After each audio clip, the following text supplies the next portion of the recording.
Hello and welcome to In the Classroom, an educational podcast making teaching and learning more transparent. My name is Benjamin Stewart at benjaminlstewart.org, and today is December 12th, 2021. Today's topic, writing a thesis, will cover some general ideas and some things to consider when writing a thesis paper, when developing a literature review, and then later conducting one's own research. Before we get into today's topic, if you have any insights or thoughts on the matter, feel free to reach out to me at my Twitter handle at BNLEEZ. So today's discussion, I want to spend a few minutes talking about writing a thesis paper. I'm specifically thinking about students who are in a BA program in English language teaching who are completing or who will complete an academic writing course that allows them to develop a 2,500-word literature review in preparation for later conducting their own research. Now, one thing that I always encourage students to do when they're in the process of thinking and writing about a literature review, as they're trying to build a theoretical framework that later will support their own research, is to take a few things into consideration at the time of their writing and their thinking process. Today, I want to talk about a few areas that I suggest to students to think about when developing a literature review. And the first is to think about the problem. Now, I would probably say that this is a very important mental exercise, something to consider when writing basically any kind of academic essay. When you're asked to write a 5-paragraph essay, it's always good to have an idea about a problem that you're developing in that first introduction paragraph. This automatically gives your writing some significance, gives it purpose, gives it a reason for why the target audience would want to read your text. So instead of always thinking about this as an academic exercise, writing for a particular instructor, the idea is to develop a writing text or written text that is more realistic, that's something that would, again, benefit a person in real life. So think about a problem, and in this particular case, when you're thinking about writing a thesis that involves doing research, we're thinking about a problem that you might relate to as an English language learner. Maybe you're already teaching, and it's a problem that you relate to as an instructor. So begin there. Think about what this problem, what it looks like, when does it happen, who are the actors involved, who's involved in this problem. Is the problem more relevant to instructors? Is the problem more related to the actual English language learner, or perhaps someone else? And usually it's a combination of things, but try to ask yourself that question. Who are the participants involved in that particular, that relate to that particular problem? Now, the second thing I would think about when you're thinking about a problem for your thesis papers, also to make sure that you can find other researchers, other research out there in the literature that also addresses the same problem. This is very important. So it's not just finding a problem that's relevant to you, the researcher, but also looking at how others looking at how they've written about the problem. What do they have to say about the problem? How have they addressed that same problem?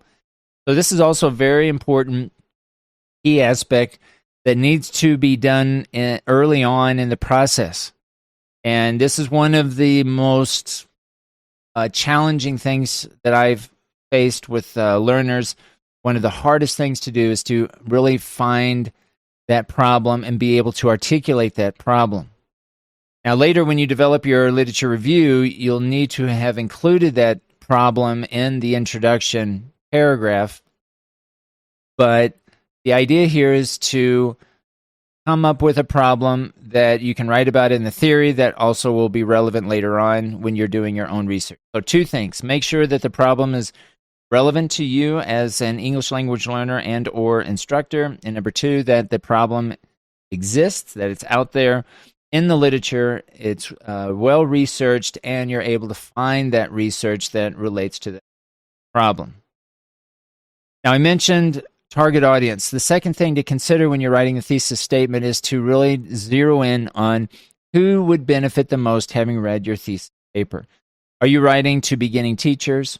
Are you writing to administrators? Are you writing your paper to parents of English language learners? Ask yourself that question, and always keep in mind who is the target audience of your thesis paper.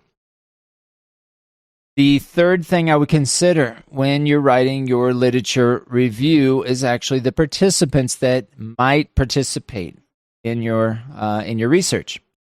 Now, in our particular context, I'm speaking primarily to 7th semester students who are taking an academic writing class, who are developing a 2,500-word literature review.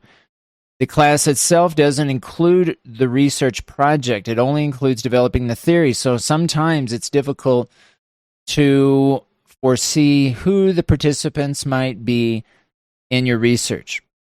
But I always encourage students, even though research is not part of the class itself, the next semester, the 8th semester, where you will be asked to complete the research project, a lot of times it's helpful to go ahead and begin thinking about the participants and reaching out to different schools and teachers to get a feel for who might be good candidates for participating in your research.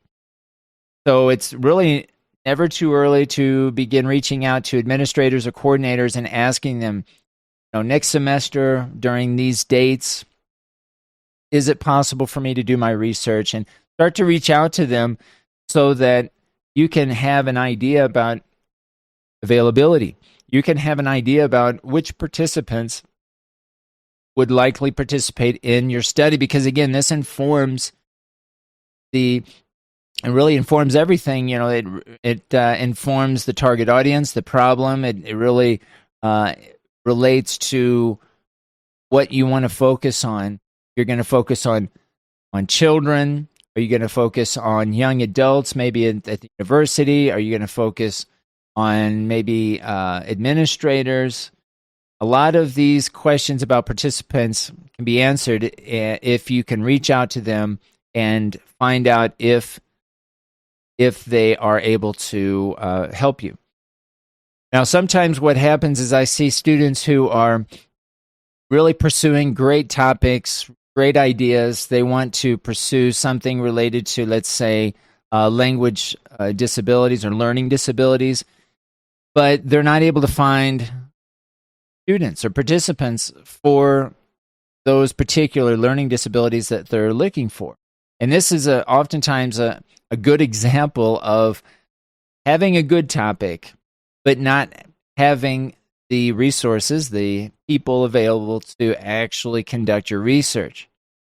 So you don't want to begin a project and write a 2,500-word literature review on a topic that later isn't possible, that you're not going to be able to actually conduct because you weren't able to find those participants. So reach out to the schools, reach out to the departments. Right? Be thinking about what you want the kind of data that you would likely collect. How would you collect it? How long would you need to collect this information? Perhaps even what kind of permissions you would need. Again, it's never too early to begin reaching out and thinking about these questions and trying to find answers to questions as you're developing your literature review. The next topic to think about when you're looking at and developing your literature review, and one of the hardest things also to do, is to narrow down your topic. Now, for our purposes, since we are participating in BA program in English language teaching, we ask students to focus on applied linguistics. And so when you're narrowing down your topic, I have a list here that I'm going to provide you that you can think about. What do you want to focus on in your research? What would be your language focus? maybe what would be your overall educational focus, and try to find ways to combine some of these ideas. So thinking first in terms of language, applied linguistics. Well, we can think about listening, speaking, reading and writing, grammar, vocabulary, pronunciation. Typically, these are the general domains that we can think about, and we can focus on one of these items, one of these areas. Maybe we just want to focus on listening comprehension. Maybe we just want to focus on reading, or perhaps a combination of these. But what I suggest that you not do is to choose too many of these. Like if we focus on listening, speaking, reading, and writing, that would be too broad. That would be too general for most types of theses that you're writing. So you want to narrow it down. Maybe you just want to focus on grammar, overt versus covert grammar, or implicit versus explicit grammar, for example. Maybe something related to vocabulary or the lexical approach. You just want to focus on vocabulary and so on. So that's one aspect. The second aspect is to also think about a general category like material design, cognition, culture, some kind of social learning or interactional patterns, working either individually, in pairs, in groups, small groups. Maybe you want to focus on listening strategies, teaching techniques, critical thinking, technology.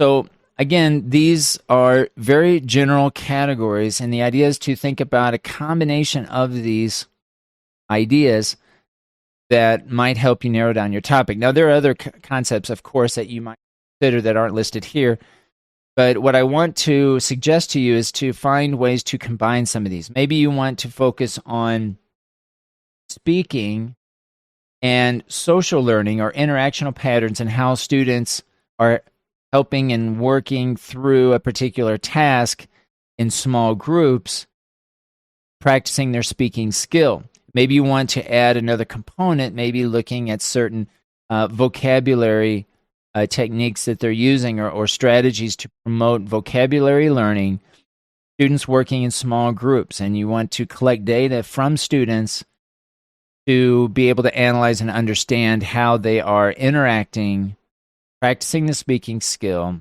or maybe you want to focus on vocabulary or grammar. Right, so what I'm trying to do here is to combine some of these items, some of these key concepts, as I'm trying to narrow down a topic. All right, so these are some key ideas here, trying to first come up with a problem, consider your target audience, figure out who the participants could be for your topic. Of course, narrowing down your topic, looking at both the language aspect of it, applied linguistics, and also a more general type of general education or general approaches that I mentioned here today. Bringing all of those together, everything influences everything else. The participants that you're able to find will help you narrow down your topic and figure out which applied linguistics or which focus on language or general education that you focus on, right? It's very much related to the problem. What's the general problem? Is it a problem with teaching techniques? Is it a problem with students? And so on. Okay, so I hope this helps. Think about how you're going to collect your data, how you're going to conduct your research. Try to do that as best you can while you're developing your literature review. If you're in a position where you've already completed your literature review, know that when you begin your research project, you'll have 4 to 5 weeks to make any modifications as you need to make sure that your literature review aligns with your research. You don't want to develop a literature review, obviously, that doesn't have anything to do with your own particular research efforts. Think of your thesis statement as the overall one-sentence general idea of your entire paper.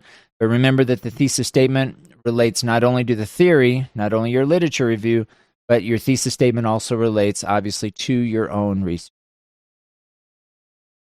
This has been In the Classroom, an educational podcast, making teaching and learning more transparent. Thanks for listening.